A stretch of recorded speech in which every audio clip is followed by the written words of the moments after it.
Добра вечер, почитувани гледачи. Јас сум Драган Милосављевиќ, вие следите емисијата Заспи ако можеш. Јавниот обвинител Гоцевски поднесе неотповиклива оставка, со што практично успеа да го изигра собранието, така да се каже да не биде разрешен од страна на пратениците, меѓутоа на крајот на криштата целта останува иста, со неговото заменување се отвара место за друг јавен обвинител кој што ќе треба да ги направи нужните реформи. Реформи се очекуваат во повеќе области и ни се нема дилема, корупцијата е главна борба, односно борбата со корупцијата е главна, се разбира. Она што вечерва ние имаме задача, меѓутоа заедно со мојот и ваш гостин, да се вратиме 35 години назад во времето, ако е тоа возможно, и да поразговараме за оние бурни времиња кога се создаваше плурализмот, односно некулците на демократијата, кои што еве сега ги гледаме во нивната најчиста форма. Разговарам со амбасадорот Ивица Боцевски. Добро вечер. Добро вечер, добро најдов, Драган. Боцевски. Mi се допадна ова најчиста форма. Да, во најчиста форма сега ги гледаме. Да. Колку научивме прашање во овие 35 години. Ке дискутираме и за тоа. Да, но целта е, бидејќи тоа е дел од вашиот докторат, ако не се лажам, да влеземе баш во оние, реков веќе, бурни настани кои што и на светско ниво, и на европско, и на регионално, ги создадоа околностите за создавање на практично независна држава Македонија, која што еве сега фигурира во светската политика така како што тоа го прави. За жал ги создадоа и околностите за критичниот настан на глобално ниво кој што се одвива пред нашите очи, а тоа е војната во Украина. Ако ги бараме, нели, корените на војната на Украина. Токму така. Може се вратиме токму во токму во распадот на СССР. Овој период. Меѓутоа,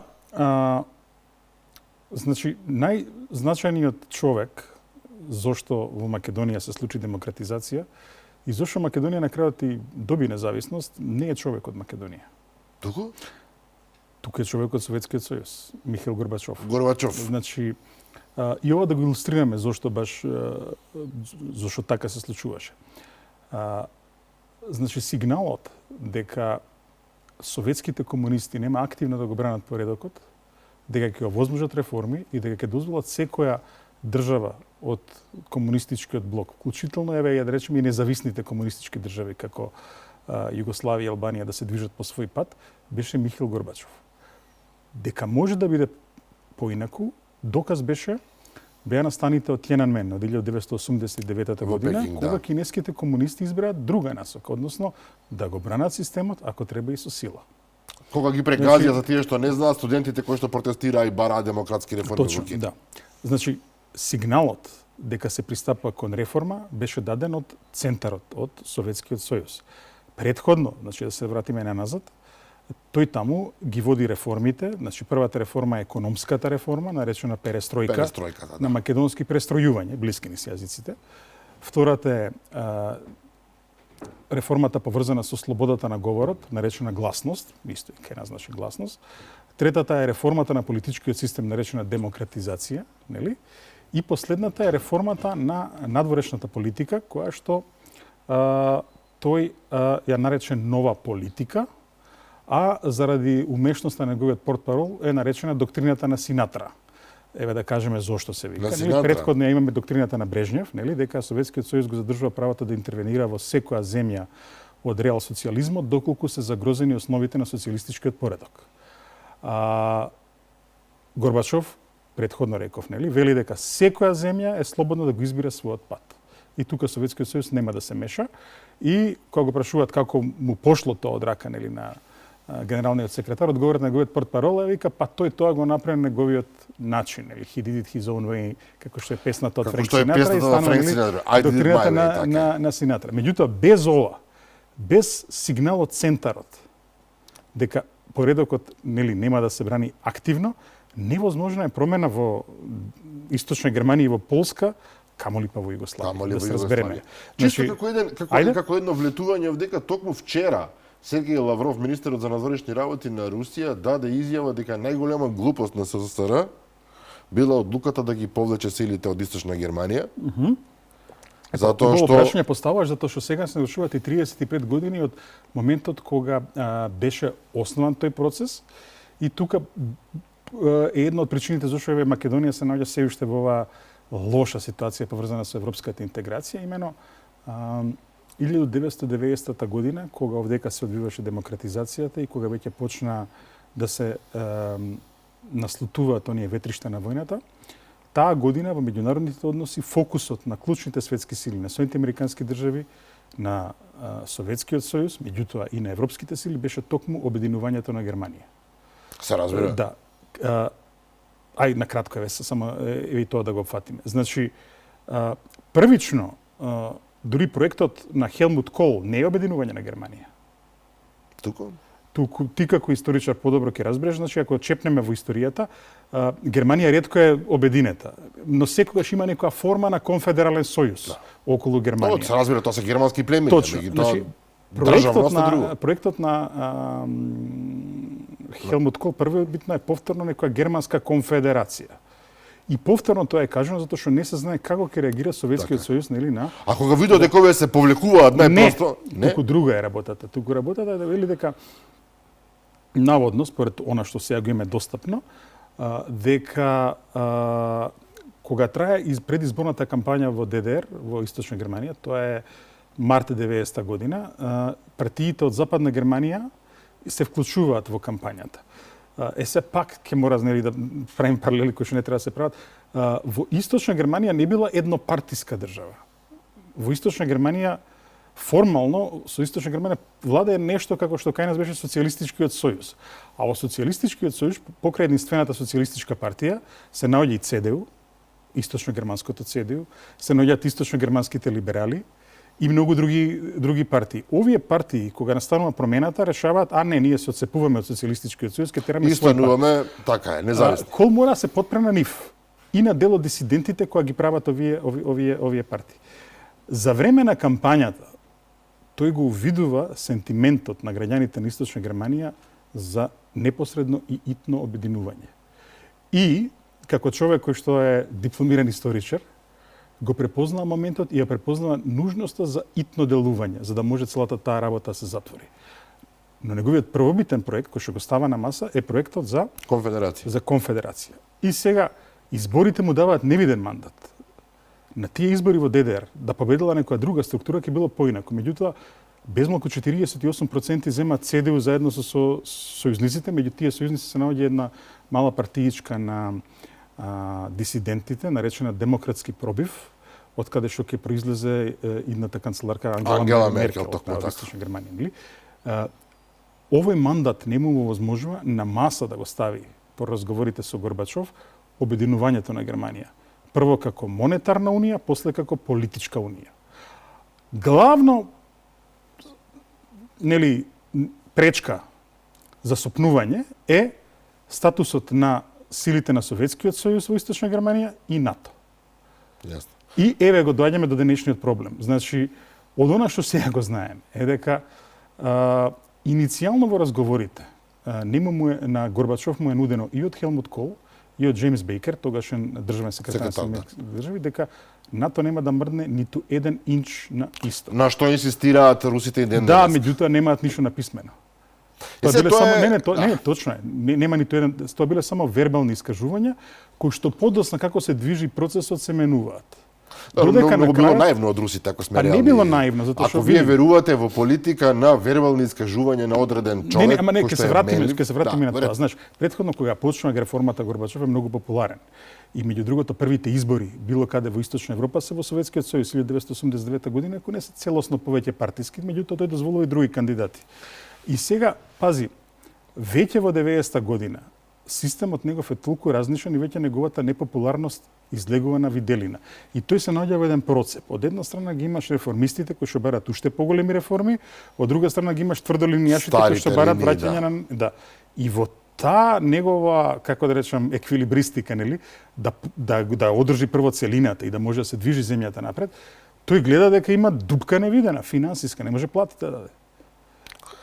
Сега. Тоа е почнато практично на ептен голема криза во американците не сакаат ни динар да му дадат, ниту пак сакаат да ги одвртат славините на меѓународниот монетарен фонд и на Светската банка. паѓа на Западна Германија, фактички, можноста да се одржи во живот Советскиот сојуз. И тука ингениозноста на Хелмут Кол, затоа што тој го забележува дека ова е веројатно цената што треба да се плати за обединување. Ќе ви дадеме пари, меѓутоа веќе се повлечете од Источна Германија. Германија, и ќе овозможите, нели, целата Германија да влезе во Европската економска заедница, нели, која ќе да. И потоа автоматски и во НАТО, иако има преодни клаузули таму, нели, што може, што не може во Источна Германија да се направи. Ова како вовете одлично и особено затоа што е добра паралела со ова што е сега. И тоа е пред 35 години, тоа е 1990 година. Така е. И сега ги гледаме реминисценциите на тој. Ги гледаме реминисценциите затоа што, например, тоа кај еден дел од елитата во Советскиот сојуз подоцна Русија остава еден вид на гнев дека тие се предени на еден начин и дека договорите тоа и Владимир Путин го тврди сојузници не ги почитуваат. Во тоа време каде се наоѓа Владимир Путин? Во Дрезден, да. Тоа е инаку во тоа време бил шпион на тајната служба Точно, на КГБ. 89-та година кај нас фактички се воведува плурализмот. Не се воведе 89-та година кај нас. Така стои во документите, мора да ти признам. Така стои на Википедија, во документите не стои така. Значи ајде да се вратиме зашто не стои тоа така во документите. Значи, во текот на 80-тите години точно е дека постојат повици за менување на политичкиот систем во Југославија. Значи, ние забораваме, значи, во целата постјугословенски простор, сега секој си е гледан ли своето, забораваме дека малку работата е поинака. Дека тоа беше единствена држава и дека таму се почитуваа правилата Сојузна држава, не е Сојузната држава, тоа сакам да кажам. И сега 88 година е првата политичка партија формирана, тоа е Словенечкиот земјоделски сојуз, Словенечка кмечка звеза, која што не направи некој голем резултат на изборите, меѓутоа доаѓа во 89 година до еден вид на, би рекол, дива плурализација, посебно во северните републики, Словенија. Тоа значи создавање на партии, иако формално правно не би смеел. Формално правно тие наоѓаат некој начин и се регистрира, дури и ХДЗ на Тужман е регистрирана како ни социјалистичкиот сојуз. Затоа што мора да најдат фракции нешто од тој правец. Точно. Немало друга опција, да, точно. Меѓу другото, тогаш е основани се неколку панјугословенски движења, како Сдруженијето за југословенска удружение за југословенска демократска иницијатива, УИДИ, нели? Како една од првите никулци. Тоа го формира Хорват, Бранко Хорват, познатиот економист тогаш. Меѓутоа, без разлика на тоа, центарот одамна е разлабавен и политичкиот живот, и порано политичкиот живот се одвива во републиките. Меѓутоа, тогаш веќе стануваат многу појасни суверенистичките тенденции. И да се вратиме наназад. Значи, прва тие суверенистички тенденции не ги искажува Словенија, прва ги почнува Србија. Со процесот на обединување на промена на уставот и врзување на покрајните. На Војводина и на таа антибирократската револуција по доаѓањето на Слободан Милошевиќ на власт. Одговорот словенечки на тоа се словенечките амандмани од 1989 година, словенечките амандмани кои што претпоставуваат дека републичките закони се над сојузните, што значи дека веќе немаме сојузна држава, туку сојузна држава, немаме федерација, туку конфедерација. Што страшно ја менува целата филозофија. И сега тука веќе се јавува една интересна тензија.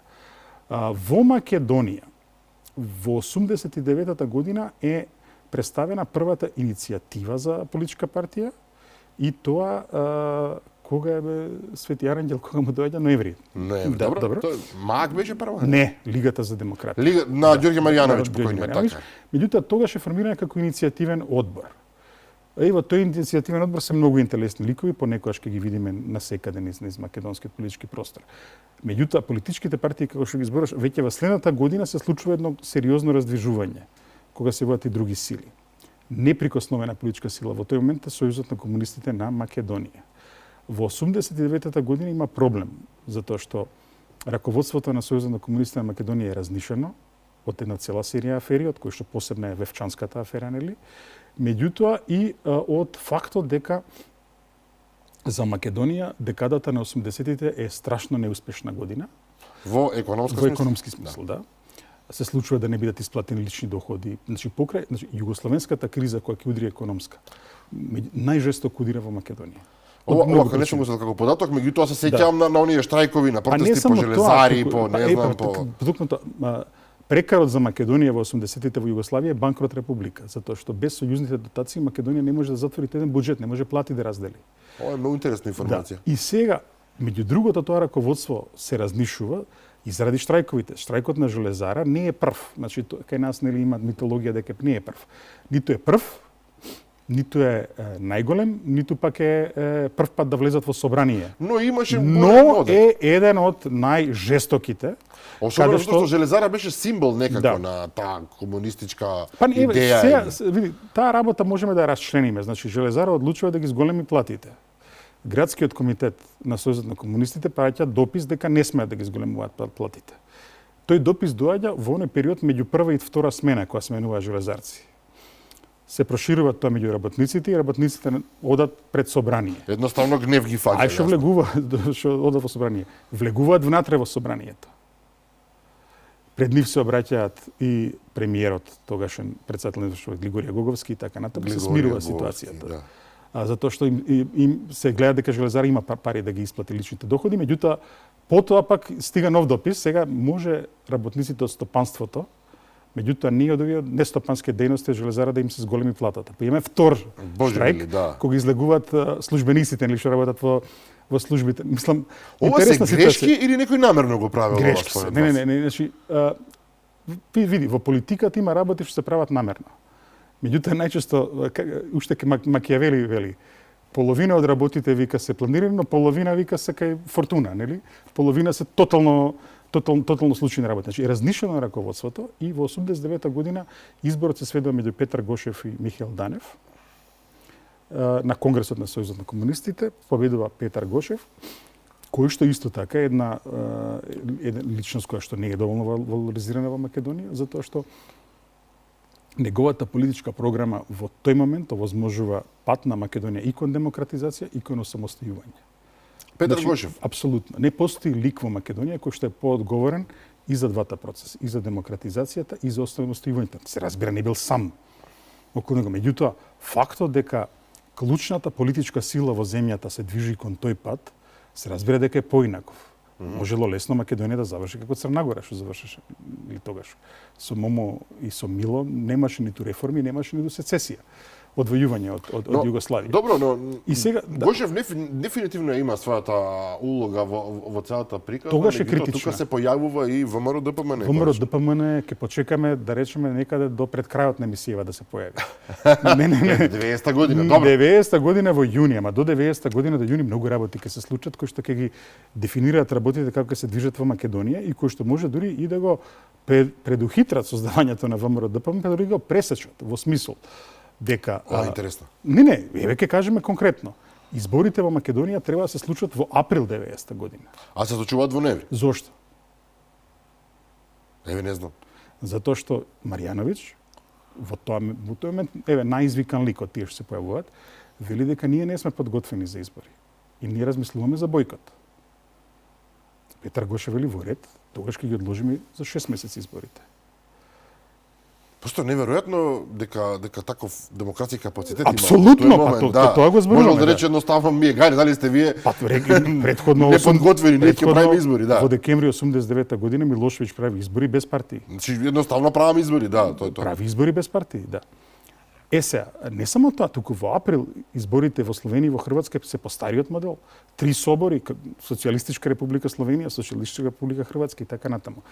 Во Македонија во тој период имаме една друга ситуација, значи и во Југославија се распаѓа единствениот сојуз на комунисти на јануарскиот конгрес во 1990 година во Сава центарот. Тоа е фамозниот. И ова е исто една од клучните настани кои што води до распадот на државата. Ајде да видиме што е причината тогаш. Значи ова е вонреден конгрес, конгресот требало да биде малце подоцна одржан. Во тој момент словенечките делегати бараат преобмислување на функционирањето на Сојузот на комунистите, односно, еве да речеме, пат кон конфедерализација на Југославија. Слободан Милошевиќ е залетан и тој сака федерализација на Југославија. Значи, програмот на Милошевиќ во тој момент не е толку програм на српски национализам. Неговиот програм тогаш е на југословенски интегрализам, што е различно. Се разбира дека тој се подигрува со некои сегменти од тој српски национализам. Меѓутоа, југословенскиот интегрализам во тој момент е еден вид на негова примарна цел. Затоа што се надгласани сите амандмани на словенците, вклучително еден амандман кој што успева, тоа е меѓу другото и трагедијата. Во еден момент во тие словенечко-српски односи Србија воведува ембарго кон словенечките производи, што де факто го растура југословенскиот пазар. Нема логика во заеднички пазар вие да се ставате ембарго сами на себе практично, добро. И предложена е резолуција на Конгресот со која што се осудува воведување на ембарга и рушење на југословенскиот пазар. Овој амандман го постигнува мнозинството, меѓутоа Момир Булатовиќ дава едно толкување кое што никој не го разбира, дека наводно има мнозинство, но нема квалификувано мнозинство за да помине, така што и тој го одбива. Тоа е капката што ја прелива чашата и словенечките делегати тоа заминуваат, нели пе хрватите им се приклучија? Хрватите им се приклучуваат, но зошто се растура Конгресот?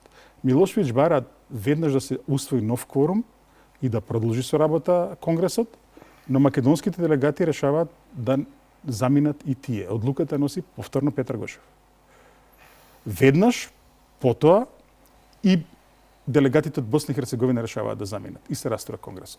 Во тој момент клучната борба во Македонија политичка е битката, еве да речеме, која струја ќе стане доминантна во македонската помеѓу македонските комунисти.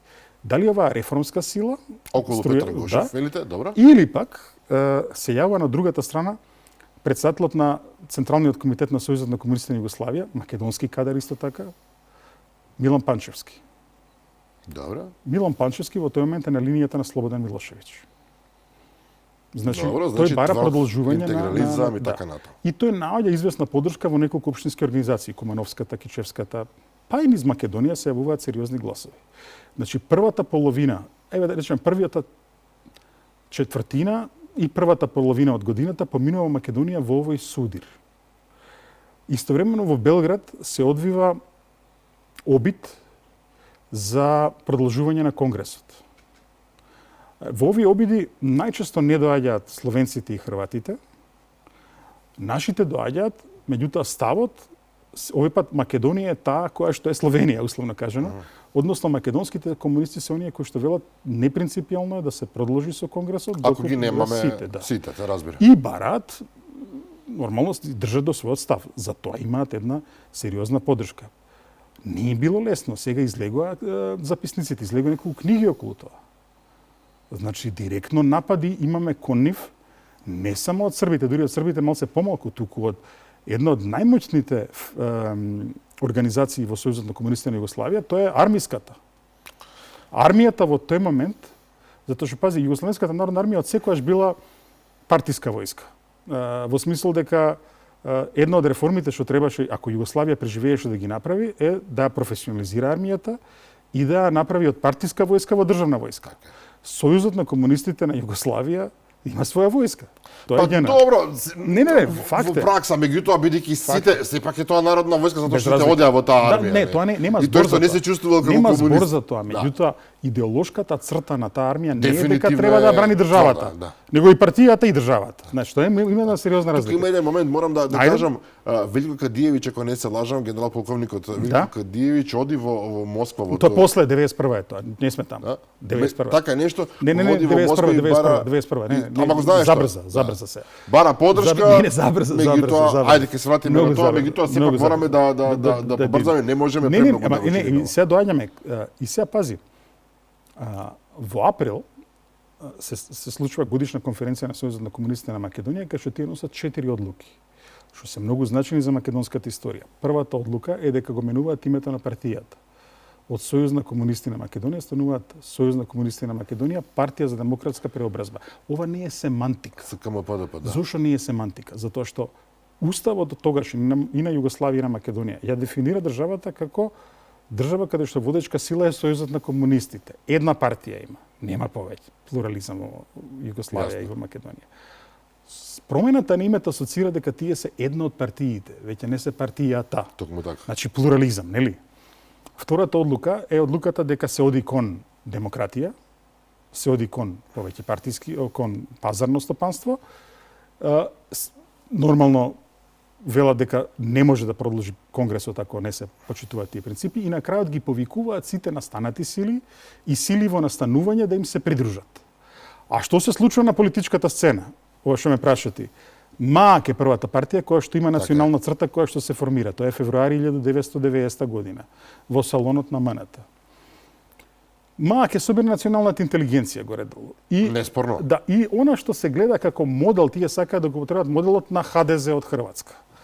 Моделот на ХДЗ на Фрањо Туџман е дека тој сака да направи едно обединување, да израсне над хрватските разлики, дека нема веќе не Така, знам. да биде се хрватски се Нема разбира. веќе националисти и комунисти, него се е Хрватска, така? И МААК сака горе-долу да го емулира тој модел. Проблемот на МААК е што, за разлика од Фрањо Туџман, кој што како генерал и како што поранешен директор на Институт за национална историја и така натаму, има страшни организацијски способности. Во МААК нема човек кој што нема ништо водено во животот. Иако се интелектуалци во прашање. Нема збор. И тој има подршка меѓу националната интелигенција, да го кажеме. На тоа основачко собрание неколку пати се јава да збори еден млад човек, кој што го кооптираат во раководството на МААК, тоа е Љупчо Георгиевски. Љупчо Георгиевски, кој што точно. потоа станува председател. Значи, тоа е една од партиите која што настанува. Понатаму, албанското движење се јавува заради демократизацијата на просторите на цела Југославија. Се работата во која форма ќе се јави тоа во Македонија. Многумина од активистите, нели, идни на партијата за демократски просперитет им се допаѓа тоа што го прави Демократскиот сојуз на Косово Ибрахим Ругова. И одат таму на консултации, дали да прават ограноци на таа партија во Македонија. Меѓутоа, ставот на Феми Агани, тогаш е долгогодишен соработник на Ругове, дека тоа не доаѓа предвид, односно дека Косово ќе има свој тек, а тие во Македонија мора да земат свој тек. Исто како и албанците во Црна Гора и албанците во Србија. И тогаш се решува да го направат ПДП. Иницијално во ПДП на раководни позиции се наоѓаат луѓето кои што во текот на 80-тите години се диференцирани. И сега е многу значајна тема што во Македонија прескокнуваме. Црната декада на македонско-албанските односи после Втората светска војна се 1980-тите години. Зошто? Значи, секогаш во поранешна Југославија кога имало некои си проблеми, Јосип Брз Тито имал еден интересен рецепт. Се малце поедноставам, не е баш вака, ама беве да го поедноставиме. Неговиот рецепт била да се справи со ситуацијата, со челичната паница да ги тргне лидерите, потоа да ги разгледа кои се политичките причини зошто до тоа дошло и да го прилагоди системот кон ситуацијата. Што е велемајсторски се разбира. Во суштина тоа значило дека овие што ги создали условите или што го воделе бунтот, политички победуваат, ама ги снемуваат политиката. Ама ги снемува. Значи, 1981 година доаѓа демонстрации на Косово. Инаку, златен период за албанците во Југославија, периодот од 74 година уставот. Од промената на уставот се разбира, да. До 81 година. Одговорот на овие демонстрации е жесток. Војска излегува на улици, полиција и така натаму. Овој одговор се прелева и во Македонија. И сега да се разбереме, не е тука само прашањето чисто околу меѓуетничките односи, прашањето понекогаш и економско и социјално. Значи, не сакаме да делиме. Гледаме дека принципот на правична и еднаква застапеност на крајот мораше да се направи со едно согласување. Кој што и сега е во повторно во игра во некој. Но да се вратиме сега тука на ова прашање. Како резултат на тоа доаѓа заострување во Македонија, се случува укинување на паралелки кај што, на пример, во Струга веќе нема паралелки на албански јазик. Во Куманово веќе нема паралелки на албански јазик во средната школа. Се укинува, мислам, што е причината. Има некои апсурдни ситуации, на пример, за веење, луѓе се ставани во притвор за веење на знамето на албанската народност во Југославија, легално знаме. Вие развивате легално знаме, носите во притвор. Протагонистите, дел од овие политики, кои што малце искажуваат разбирање, да речеме, за ситуацијата, се диференцирани. Диференцијација е еден пристоен збор за чистка.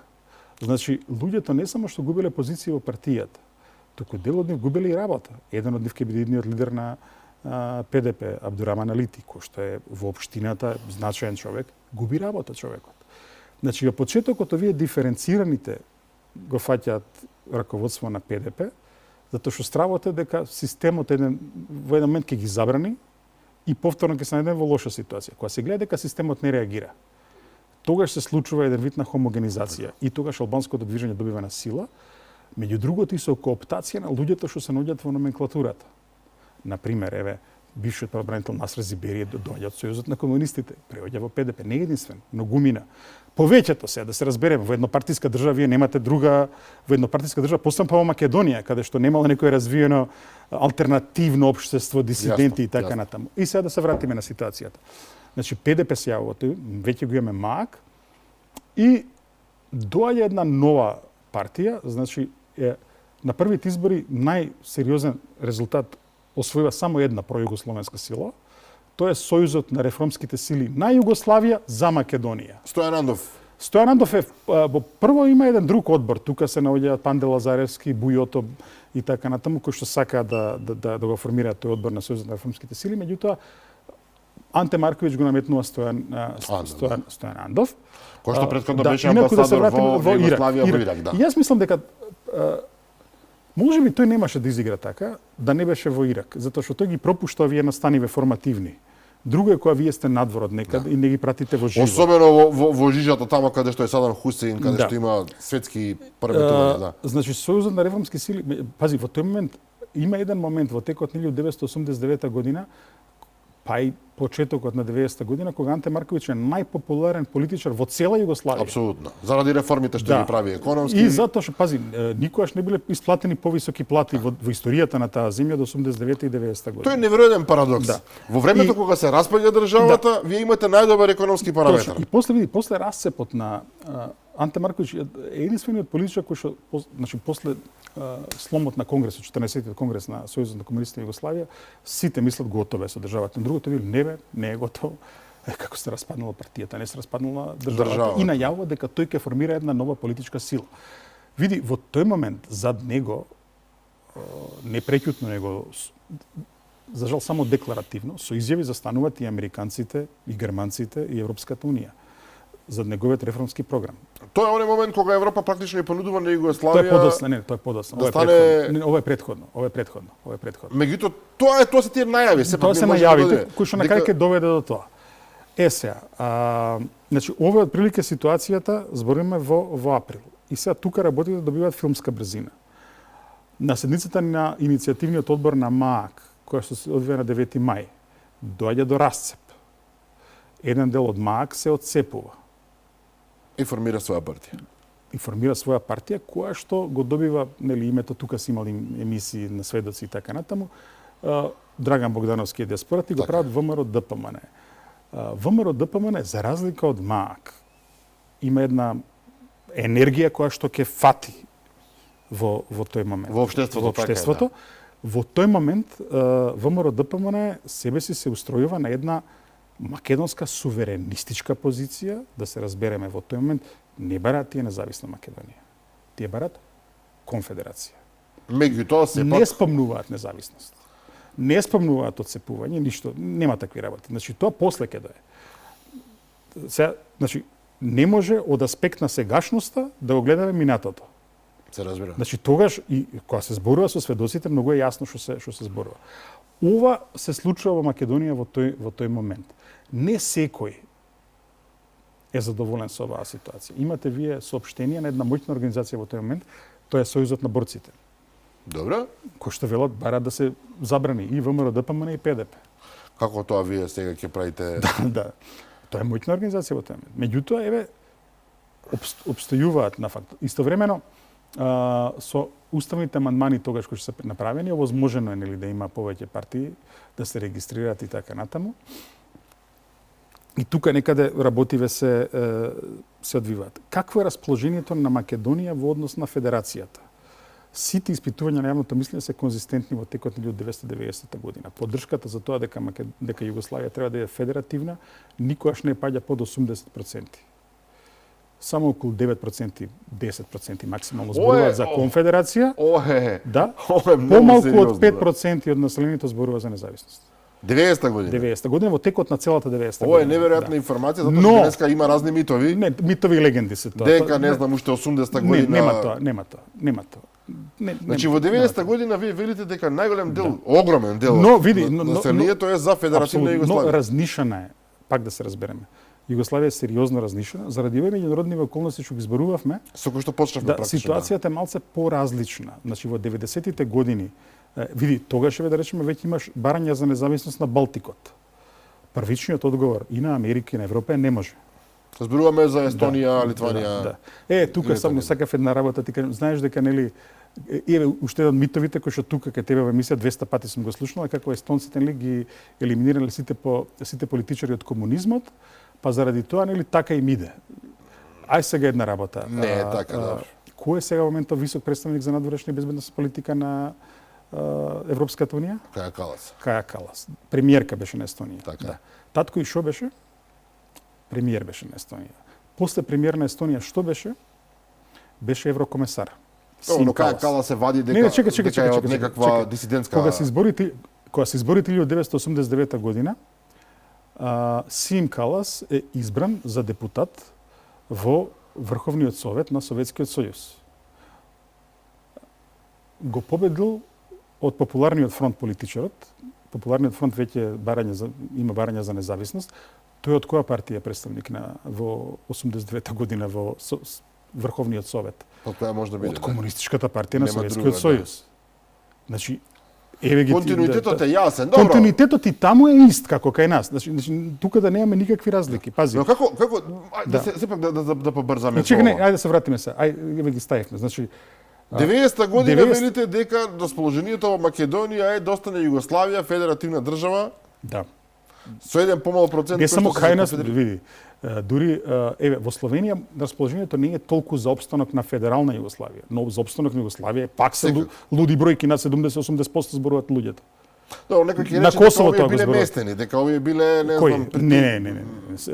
Реални се во тој, анкетите. види. Во тој момент во тој момент затоа што партијата се откажува од активна контрола на општеството. Тоа се златните периоди за печатот меѓу другото. Златни периоди меѓу другото и за истражувачите. Затоа што слободата, они земаат онолку слобода колку што им се нуди. Им се нуди бесконечно многу слобода. Одеднашка многу, да. И сега, значи, ова е ситуацијата што во тој момент се случува. Избори повеќе партиски веќе почињаат. Значи, почнуваат претходно има избори во Полска. Во Полска се што е понудено за избори го освоја опозицијата, предводена од Солидарност. Од Лех Валенса. Да. Спомнавме ДДР, тоа е март 90-та година ги има изборите. Во април во Словенија и во Хрватска се изборите. Каде што во Словенија еден интересен резултат, коалицијата на опозицијата победува, на парламентарните избори, на претседателските избори победува Милан Кучан. И ова е интересна работа. Милан Кучан е фактички првиот комунист и посткомунист кој што е демократски избран во светот. Да. Многу интересно. Интересно. И ја нам честита, пази. На фер избори, да. Во Хрватска резултатите се различни. Таму победува ХДЗ, меѓу другото и заради изборниот систем. Значи ХДЗ со 42% од гласовите добива над 70% од мандатите. И ова е исто така вовед во југословенската криза. Сега, кај нас на изборите, една работа која што е недоволно истражена е што се случи меѓу првиот и вториот круг. Еве сега да ставиме ситуацијата. Значи, условно кажано, суверенистички во тој момент настапуваат безмалку сите партии, како што реков, а југоунитаристички, така да наречеме, настапуваат само две партии. Добро. Тоа е Сојузот на реформските сили, што го спомнавме, за Југославија. Сојузот на реформските сили на Југославија, за Македонија, што ги предводи Стојан Андов. И има една мала партија која што постои широм Југославија, која што никаде нема добри резултати, се вика Странка на Југословените. Иако во Македонија тие ќе постигнат резултат. И пази, знаеш, меѓу другите кандидати на првите избори за оваа партија е Борис Стојменов. Ова е интересен податок. Добро. Види, секој кој што имал амбиции во тој момент ги покажал, значи на еден или на друг начин. Сега, значи, ова е ситуацијата. После првиот круг, водечка партија е СКМ ПДП. Водечка партија, уште но не комунистите, доминантно. добро. Значи, тие земаат некои 28% од изборите, од гласачкото тело. Велиме дека втора партија е ВМРО ДПМН, трети се реформистите, четврти се ПДП или трети, но ако Пак, затоа што станува збор за мнозински избори, Македонија го избира истиот изборен систем што го има во Хрватска и што го има во Србија. Тоа е копија на францускиот изборен модел, каде што во два круга се изборите. Значи, во првиот круг може да биде избран само пратеник кој што добил над 50% од изборите, а во вториот круг одат сите што имаат над 7,5% освоено во изборната единица. Така и во Франција денес, 12,5 во Франција, не е 7,5. Интересна комбинација, да. Не, копиране тој модел. Тој модел му даде на Туџман толкаво мнозинство, значи. На 25 ноември се одржуваат вториот круг на изборите. Овој период е недоволно истражен во Македонија, значи меѓу 11 овие 2 недели сакаш да кажеш. Тие 2 недели, да, се случува еден многу интересен пресврт. Дел од тој пресврт има своја причина, многу малу причина, е што во тој меѓупериод се беа изборите во Босна. Добро. Зашто е ова значајно? Босна се сметаше за Југославија во мал. И тука се случи една работа која што кај нас не се случува толку. Например, тоа што ги имаат овие кај испитувачите на јавно мислење што се вика социјална мимикрија. Значи, социјална мимикрија е кога вие нешто размислувате, ама затоа што не се чувствувате лагодни, знаете дека ќе биде тоа осудено од општеството, избирате го најприфатливиот одговор. Оно што верувате дека одговара на околностите. И, например, според анкетите во Босна, било очигледно дека овие националните партии ќе направат добар резултат, но пак се претпоставуваше дека реформистите на Анте Марковиќ и Сојузот на комунистите, кој што и тие имаат ново име, дека и тие ќе имаат добар резултат. Наместо тоа се случува едно изборно цунами, каде што националистите добиваат убедливо. Тука една работа има, пред некој ден баш ми падна интересна, сум ја запишал, па сум ја заборавил. Знаеш ли Слободан Милошевиќ кого поддржува на првите избори во Босна? Реформистите. На Анте Марковиќ. Да. Затоа што му се интересна работа. Еве сега луѓето кои го проучуваат тој период велат дека муслиманите, тогашни сегашните бошњаци, покрај СДА како резервна партија го има Сојузот на комунистите на Босна, а србите како резервна партија на СДС ги има реформистите. И вистина, знаеш ли кој е на тие избори избран како во својата изборна единица, кој е избран како кандидат на реформистите? Не знам. Милорад Додик. Милорад Додик? Да. Човекот кој што и денеска дрма во Република Српска. Тој е на првите избори во Босна избран како кандидат на реформистите. Мислам, меѓу другото е да ги знаеме. Значи, ама зошто е значајно ова? Затоа што пази, се виде дека овој клапното кое што оди кон националните партии дефинитивно е во Босна. Истовремено, за огромен дел од македонците беше шок изборниот резултат на ПДП. Затоа што пази, ние велиме 15% земале ПДП, меѓутоа ПДП беше во коалиција со НДП. Ако ги собереме Национална демократска партија, помала партија. Ако би собереме гласовите на ПДП, НДП и НДП, тие може да се први после изборите. Пази. Значи се расцепка гласачкото тело, а кај албанците има хомогенизација. Хомогенизацијата гласаат за истата партија, така. И сега не само тоа, после првите избори најголем број на пратеници избрани во првиот круг се во албанските средини. Во Тетово и во Гостивар е многу тешко примено од македонците таму, затоа што, например, во Гостивар имате ситуација кај што од 5 избирачки единици во сите 5 или се избрани или водат албанците. И дојде до една цела серија на митинзи. Почна во Гостивар, се префрлија во Тетово, на крај беа во Скопје. Каде што се излеа таа енергија, нели? Каде што се велеше дека Македонија може да биде загрозена, нели, од овој избирачки резултат. И ова ја придвижи ситуацијата во една национална насока. Во вториот круг се случија феномени на изборите. Например, следниот пат кога ќе викнете тука Ламбе Арнудов, Ламбе отворено се кажува за овие работи. Ламбе е во својата изборна единица трет после првиот круг. Убедливо победува. На актуелниот градоначалник на Охрид татко му Пецаков. На Пецаков? Исто.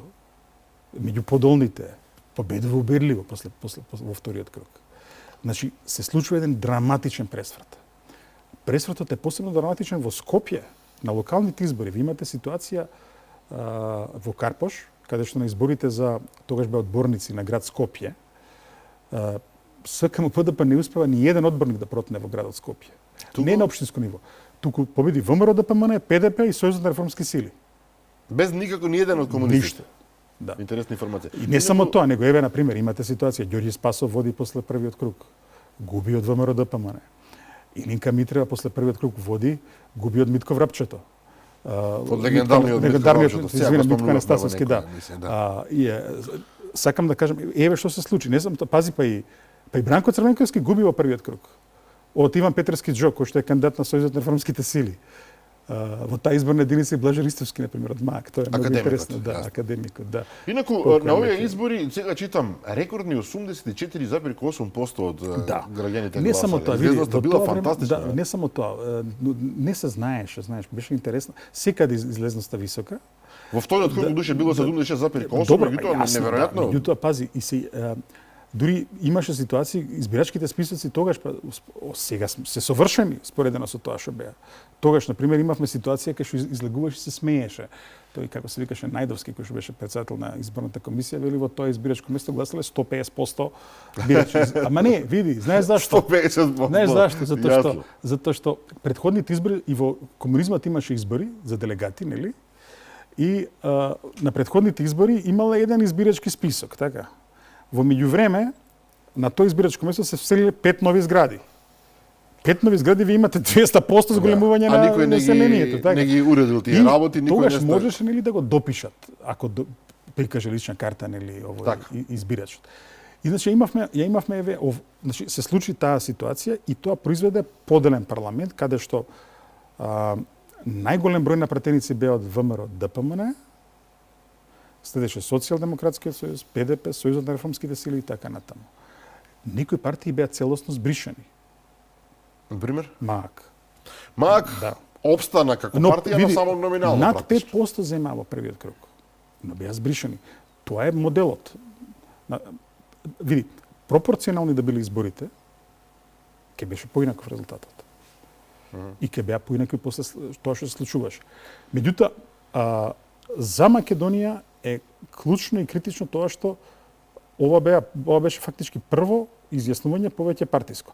Види, и претходно имаше едно, забораваме дека 89-та година имаше исто така избори за член на председателството, кај што исто така граѓаните покажаа дека имаат, во исти датум се случува избор на член на председателство на СФРJ од Македонија и референдум во Скопје за трамвај и тролејбус. И сега што е интересното? За трамвај и тролејбус? Да, 89-та. Пази се, за самопридонес, се векли. И покрај тоа што целото раководство и партијата застанува за Драголјуб Ставрев, до тогашен член на председателството на Македонија и председател на председателството на Македонија, со невиден историски резултат, дури повисок од Киро Глигоров во 94-та година, што се оспорени, избројувамо не се оспорени, за член на председателството на СФР избран Васил Тупурковски. Што е веќе еден сигнал дека нешто се случува. И покрај целата кампања, значи прв пат имаме модерна кампања со стикери, со убави, вакво, Скопјани го отфрлуваат референдума за трамвај и тролејбус. Гласат против.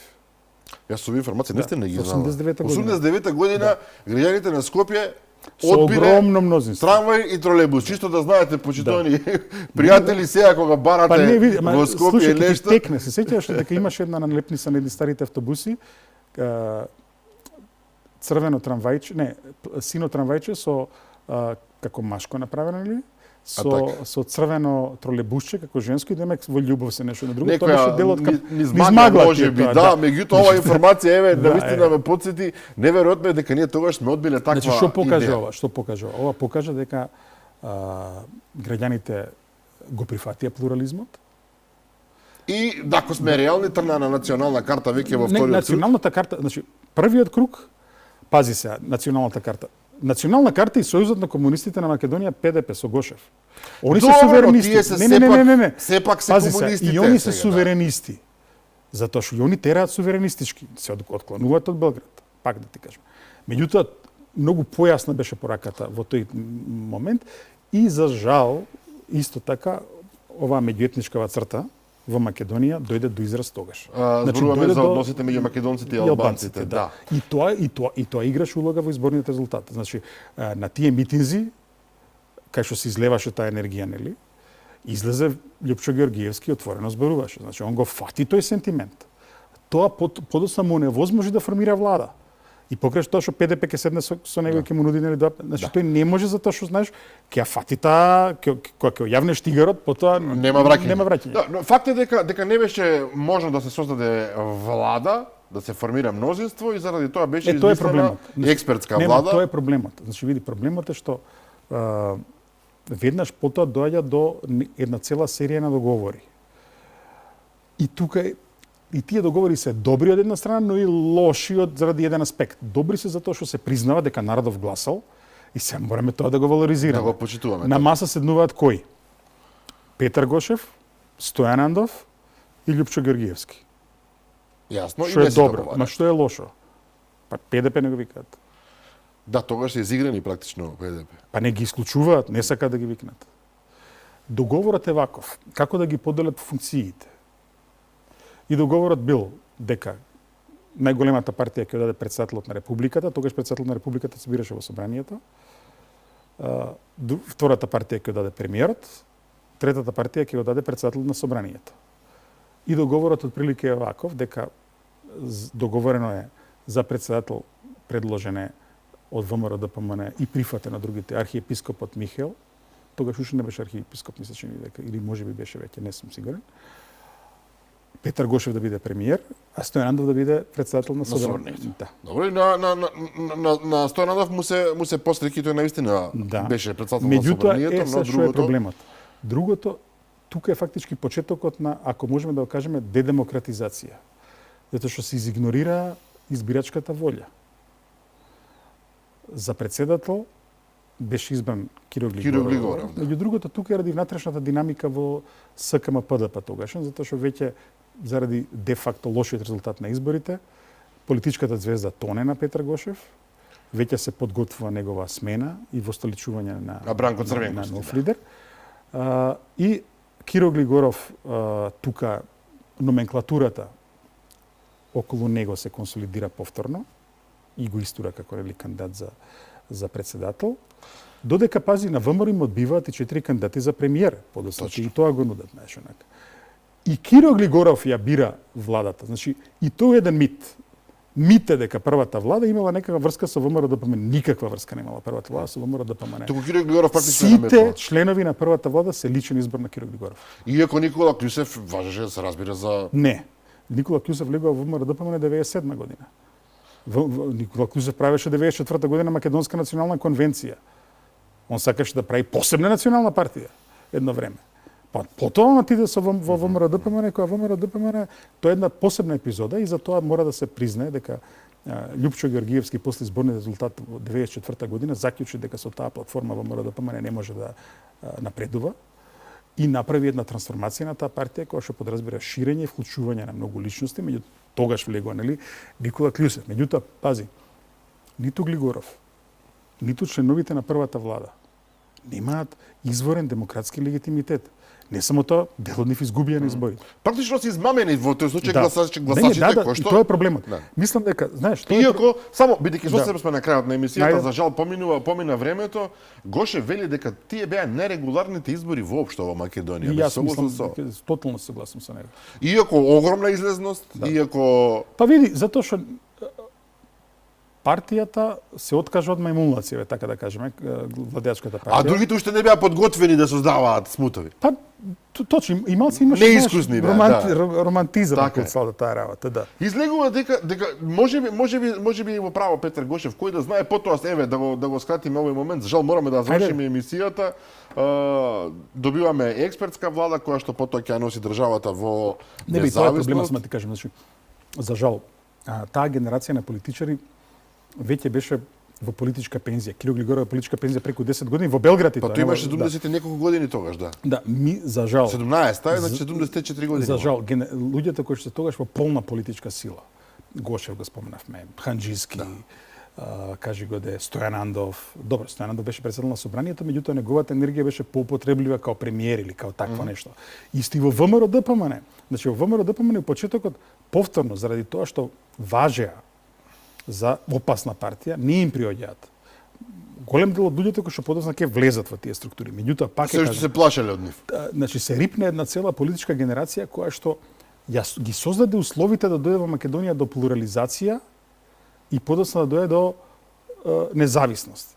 Наместо тоа е една постара генерација, едно друго време, која што е навикната на поинаков начин на функционирање, ги зема работите во своји раце И ги направи според своите сваќања едноставно. и капацитети, се да се Според разбереме. своето искуство. И за жал, Ова за луѓето што се влюбени во да. Кирил Григоров нема баш убаво И за да жал, звучи, па но не треба да звучи убаво.